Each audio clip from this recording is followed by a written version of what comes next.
Assalamualaikum warahmatullahi wabarakatuh. Shalom, Om Swastiastu, Namo Buddhaya, salam kebajikan. Tabe salamat linguna latai, salam sujud karende malempang, adil katalino bacuramin kasaruga basengat kejubata, arus. Perkenalkan, saya Fuji Sipasapari dan kelompok saya dari kelompok 2 ingin mempresentasikan sebuah kasus, yaitu kasus eksploitasi dan pelanggaran HAM yang dialami ABK asal Indonesia di kapal Longsing 629. Presentasi ini kami tujukan untuk memenuhi nilai tugas mata kuliah Hukum Internasional dengan dosen pengampu Ibu Mutia. Pada bulan Mei tahun 2020, jagat media digemparkan dengan viralnya video yang menunjukkan kegiatan pelarungan di sebuah kapal di laut lepas. Viralnya video tersebut pertama kali ditayangkan oleh salah satu stasiun TV Korea Selatan, yaitu di stasiun MBC. Video tersebut diambil oleh ABK WNI yang bekerja di kapal Longsing 629. Diketahui bahwa jenazah yang tengah dilarungkan tersebut merupakan jenazah seorang ABK WNI yang bernama Ari. Sebetulnya, kegiatan pelarungan sendiri bukanlah kegiatan yang dilarang dalam dunia pelayaran. Namun, pelarungan jenazah harus dimiliki persetujuan oleh almarhum dan keluarga yang telah dituangkan di dalam surat pernyataan dalam kontrak kerja. Menurut keterangan jurnalis MBC, pada saat itu kapal Longsing 629 tengah bersandar di Pelabuhan Busan. Di sana mereka bertemu ABK WNI. Para ABK WNI menunjukkan video kegiatan pelarungan oleh kapten kapal dan ABK asal Tiongkok. Para ABK WNI juga meminta kepada para jurnalis MBC untuk memberitahukan keadaan mereka kepada pemerintah Korea Selatan. Karena permintaan tersebut dan dari hasil video yang telah ditunjukkan, maka pihak MBC melaporkannya ke pihak yang berwenang agar kasus ini dapat diusut tuntas. Dari hasil temuan investigasi menunjukkan bahwa para ABK WNI mengalami eksploitasi kerja serta pelanggaran HAM di kapal Longsing 629. Mereka mendapat perlakuan yang mengarah kepada perbudakan yang tentunya hal tersebut melanggar pada hukum internasional. Para ABK WNI mengalami perlakuan seperti tidak diberikannya akses air minum yang layak. Para ABK WNI hanya diberikan air minum sulingan dari laut yang sebetulnya tidak layak untuk dikonsumsi. Berbeda dengan ABK asal Tiongkok, mereka mendapat air minum kemasan. Lalu, para ABK WNI sering diberi makan makanan yang sudah tidak layak konsumsi, seperti umpan ikan yang berbau, serta sayur dan daging ayam yang telah disimpan selama 13 bulan di freezer. Sedangkan, para ABK Tiongkok mendapatkan makanan yang telah dimasak oleh koki kapal. Para ABK WNI juga diharuskan bekerja selama 18 jam per hari, namun mereka tidak mendapatkan gaji sesuai apa yang telah dijanjikan. Bukan hanya sampai di situ, beberapa ABK WNI mengalami kekerasan fisik yang dilakukan oleh wakil kapten dan ABK Tiongkok. Mereka juga tidak diberikan akses komunikasi selama bekerja. Karena perlakuan buruk yang mereka dapatkan, ada 3 orang ABK WNI yang harus meregang nyawa di atas kapal dan jasad mereka dilarungkan di laut lepas. Padahal di dalam surat pernyataan mereka tertulis bahwa jika meninggal selama pelayaran, maka jenazahnya disimpan di lemari pendingin dan jika telah sampai di pelabuhan akan dikremasi lalu abunya akan dikirimkan ke Indonesia. Apakah hal-hal yang dialami para ABK WNI dapat dikategorikan sebagai pelanggaran HAM? Yang dialami para ABK WNI dapat dikategorikan sebagai pelanggaran HAM karena ABK Indonesia mendapatkan perlakuan yang tidak baik dan tidak manusiawi di atas kapal Longsing serta mendapatkan perlakuan diskriminatif. Para ABK Indonesia mendapat perlakuan dan fasilitas yang berbeda dengan ABK Tiongkok. Di antaranya, para ABK Indonesia diperlakukan tidak seperti manusia. Mereka diberi makan makanan yang sudah kadaluarsa seperti ayam yang sudah lama di freezer dan umpan ikan untuk ikan yang dipancing, yang sudah lama dan beraroma tidak sedap, sehingga sudah tidak layak lagi untuk dikonsumsi. Sedangkan, ABK dari Tiongkok mendapatkan makanan yang enak dan berbeda jauh dengan yang didapatkan oleh ABK Indonesia. Adapun untuk air minum, para ABK terpaksa harus meminum air laut yang disuling, tidak hanya jam kerja yang berlebihan dan fasilitas makanan yang tidak manusiawi. ABK juga seringkali mendapat perlakuan kasar seperti dicaci maki, bahkan hingga dipukuli. Dengan cara yang tidak manusiawi, sejumlah ABK sampai jatuh sakit. Mendengar ada yang sakit, nahkoda kapal hanya sebatas memberikan suntikan infus dan obat Cina yang lagi-lagi sudah kadaluarsa. Hingga akhirnya ada 4 ABK Indonesia yang meninggal dunia. 3 jenazahnya dilarutkan ke laut dan ABK 1 meninggal di Rumah Sakit Busan, Korea Selatan.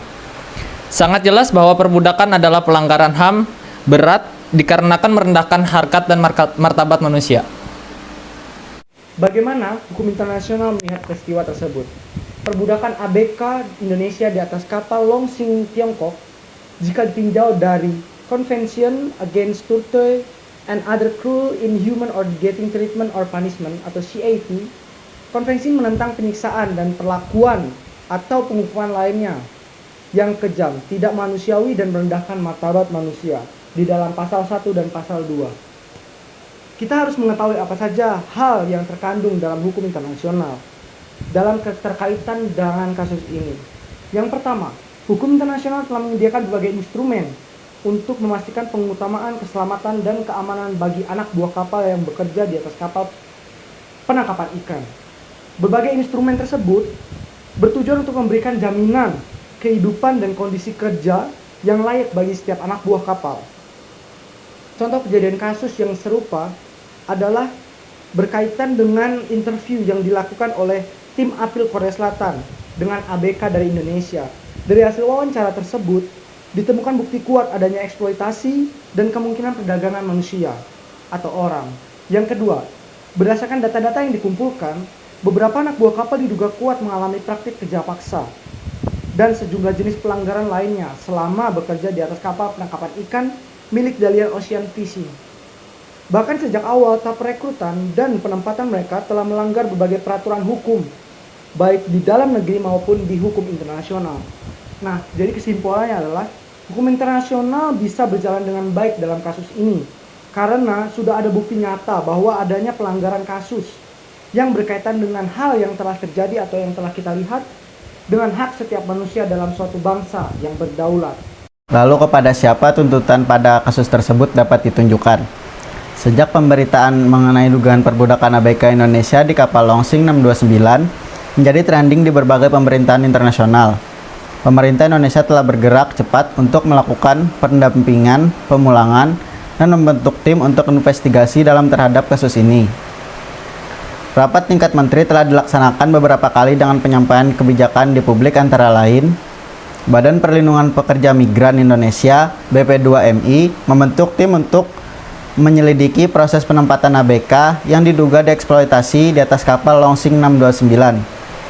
Menteri Kelautan dan Perikanan Edi Prabowo mengupayakan pekerjaan tetap untuk 14 ABK. Kementerian Luar Negeri akan meminta tanggung jawab dari pihak-pihak terkait, seperti agensi. Diharapkan semua kebijakan ini memiliki dampak positif bagi para ABK yang sudah lebih dari setahun ini mengalami eksploitasi. Realisasi kebijakan harus segera dilaksanakan, sehingga setidaknya bisa mengobati luka psikis para korban.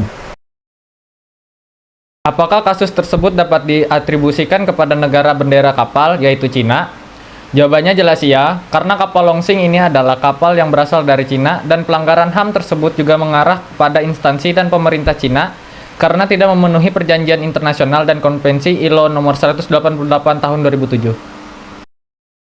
Negara mana yang memiliki yurisdiksi untuk mengadili kasus tersebut? Dalam hal ini, dapat diberlakukan yurisdiksi universal, dan apa yang terjadi kepada ABK WNI di kapal Longsing 629 itu dapat disebut sebagai modern slavery. Istilah slavery sendiri diatur dalam pasal 99 United National Convention of the Law of the Sea 1982 atau yang biasa dikenal dengan istilah UNCLOS 1982. Disebutkan bahwa setiap negara harus mengambil langkah-langkah efektif untuk mencegah dan menghukum pengangkutan budak di kapal yang diberi wewenang untuk mengibarkan benderanya dan untuk mencegah penggunaan yang tidak sah dari benderanya untuk tujuan itu. Setiap budak yang berlindung di atas kapal apapun. Selanjutnya kita akan masuk ke kesimpulan. Perlindungan hukum bagi awak kapal asal Indonesia yang bekerja di kapal asing terhadap eksploitasi telah diatur dalam instrumen-instrumen hukum internasional yang bersifat umum seperti Declaration Universal of Human Rights tahun 1948 tentang hak dasarnya sebagai manusia. Konvensi internasional mengenai perlindungan semua hak buruh migran dan anggota keluarganya tahun 1990. dan khusus seperti Konvensi ILO nomor 188 tentang pekerjaan dalam penangkapan ikan tahun 2007, serta dalam hukum nasional seperti Undang-Undang nomor 18 tahun 2017 tentang perlindungan pekerja migran Indonesia. Negara bendera bertanggung jawab sesuai pada ketentuan United Nations Convention of the Law of the Sea 1982 Pasal 94 sesuai dengan kewajibannya, yaitu memberikan perlindungan hukum bagi awak kapal asal Indonesia dengan cara melakukan penyelidikan terhadap kapal Longsing 629 dan atau perusahaan kapal tersebut. Jika terbukti melakukan pelanggaran hak asasi manusia, dalam hal ini adalah eksploitasi awak kapal asal Indonesia, maka negara bendera harus mengadili para pelaku kejahatan serta wajib memenuhi hak-hak awak kapal asal Indonesia yang masih belum terpenuhi. Tanggung jawab negara bendera kapal dalam kasus perbudakan ABK Indonesia, bahwa setiap masalah apapun yang ditimbulkan oleh kapal berbendera negaranya, maka negara yang bersangkutan berkewajiban untuk melaksanakan secara efektif yurisdiksi dan pengawasannya, mengusut dan melakukan pemeriksaan terhadap kapal yang bersangkutan dalam kasus perbudakan ABK Indonesia ini yang melibatkan negara Indonesia dan juga Tiongkok. Maka kedua negara harus bekerja sama dalam melakukan pemeriksaan terhadap kasus tersebut, dalam hal ini kasus perbudakan yang terjadi terhadap ABK Indonesia.